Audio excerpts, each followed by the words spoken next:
ಟಿವಿ9 ಆಯೋಜಿಸಿದ್ದ Indian tigers ಮತ್ತು ಟೈಗ್ರೆಸ್ಗೆ ಕೇಂದ್ರ ಕ್ರೀಡಾ ಸಚಿವ ಮನ್ಸುಖ್ ಮಾಂಡವೀಯ ಶ್ಲಾಘನೆ ವ್ಯಕ್ತಪಡಿಸಿದ್ದಾರೆ.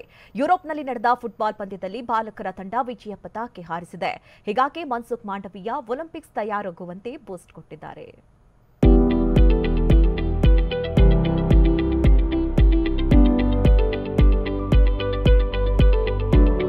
ಟಿವಿ9 ನೆಟ್ವರ್ಕ್ ಆಯೋಜಿಸಿರುವ ಐತಿಹಾಸಿಕ ಇಂಡಿಯನ್ ಟೈಗರ್ಸ್ ಹಾಗೂ ಟೈಗ್ರೆಸಸ್ ಅಭಿಯಾನವನ್ನ ಕ್ರೀಡಾ ಸಚಿವ ಮನ್ಸುಖ್ ಮಾಂಡವೀಯ ಶ್ಲಾಘಿಸಿದ್ರು. ಯುರೋಪ್ನಿಂದ ಹಿಂದಿರುಗಿದ ಆಟಗಾರರಿಗೆ ಮನ್ಸುಖ್ ಮಾಂಡವೀಯ ಪ್ರೋತ್ಸಾಹದ ಮೂಲಕ ಮತ್ತಷ್ಟು ಬೂಸ್ಟ್ ನೀಡಿದ್ರು. अच्छी ट्रेनिंग देनी है, व्यवस्था कराते हैं, अच्छा खेलना है. 2036 में इंडिया में ओलंपिक्स था, फीफा वर्ल्ड कप में देश को आगे बढ़ाना है. सरकार ने उस पर सारी व्यवस्था करी है, तैयारी करी है. ಆಸ್ಟ್ರಿಯಾ, ಜರ್ಮನಿಯಲ್ಲಿನ ತರಬೇತಿಗಾಗಿ ಒಟ್ಟು 50,000 ಆಟಗಾರರು ನೋಂದಣಿ ಮಾಡಿಸಿದ್ರು. ಅದರಲ್ಲಿ 10,000 ಮಂದಿಯನ್ನ ಪ್ರಾದೇಶಿಕವಾಗಿ ಆಯ್ಕೆ ಮಾಡಲಾಯಿತು. ಫೈನಲ್ ಆಗಿ 28 ಪ್ರತಿಭಾನ್ವಿತರು ವಿಶೇಷ ತರಬೇತಿ ಕಾರ್ಯಕ್ರಮಕ್ಕೆ ಆಯ್ಕೆಯಾದರು. 2 ದಿನಗಳ ತರಬೇತಿ ಬಳಿಕ ಅಖಾಡಕ್ಕಿಳಿದ ಆಟಗಾರರು ಗುಮ್ನೆನ್ ಫುಟ್ಬಾಲ್ ಅಕಾಡೆಮಿಯನ್ನ 7-0 ಅಂತರದಿಂದ ಸೋಲಿಸಿದ್ರು.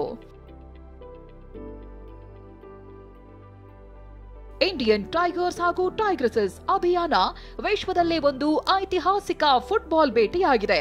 2024ರಲ್ಲಿ ಟಿವಿ9 ನೆಟ್ವರ್ಕ್ ಇದನ್ನ ಆರಂಭಿಸಿದ್ದು, ಟಿವಿ9 ನೆಟ್ವರ್ಕ್ ಶ್ರಮಕ್ಕೂ ಫಲ ಸಿಕ್ಕಿದೆ.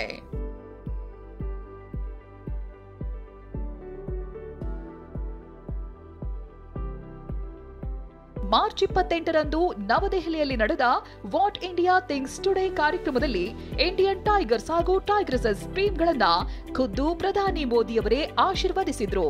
ಯುವ ಚಾಂಪಿಯನ್ಗಳಿಗೆ ಉತ್ಸಾಹ ತುಂಬಿದ್ರು.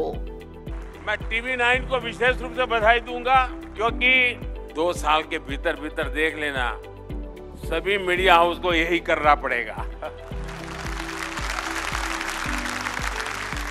यानी टीवी9 थिंक्स टुडे भाग्यों के लिए रास्ता खोल देगा. मैं इस प्रयास के लिए बहुत बहुत अभिनंदन करता हूं आपकी पूरी टीम को. ಟಿವಿ9 ನೆಟ್ವರ್ಕ್ ಎಂಡಿ ಹಾಗೂ ಸಿಇಒ ವರುಣ್ ದಾಸ್ ಮಾತನಾಡಿ, ಪ್ರಧಾನಿ ಮೋದಿ ಅವರು ಯುವ ಜನರಿಗೆ ಪ್ರೇರೇಪಿಸುವ ಮಾದರಿಯ ಬಗ್ಗೆ ಗುಣಗಾನ ಮಾಡಿದ್ರು.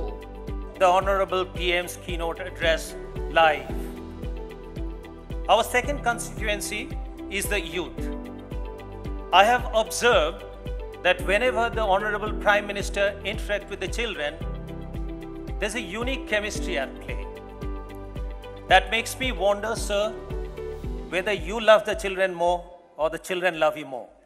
ಅದೇನೇ ಹೇಳಿ, ಟಿವಿ9 ಆಯೋಜಿಸಿರುವ ಇಂಡಿಯನ್ ಟೈಗರ್ಸ್ ಅಂಡ್ ಟೈಗ್ರೆಸಸ್ ಅಭಿಯಾನ ಕೇವಲ ಅಭಿಯಾನ ಮಾತ್ರವಲ್ಲ, ಅದೆಷ್ಟೋ ಕ್ರೀಡಾಪಟುಗಳಿಗೆ ತಮ್ಮ ಸಾಮರ್ಥ್ಯ ಗುರುತಿಸಿಕೊಳ್ಳುವ ವೇದಿಕೆ ಆಗಿದ್ದಂತೂ ಸುಳ್ಳಲ್ಲ.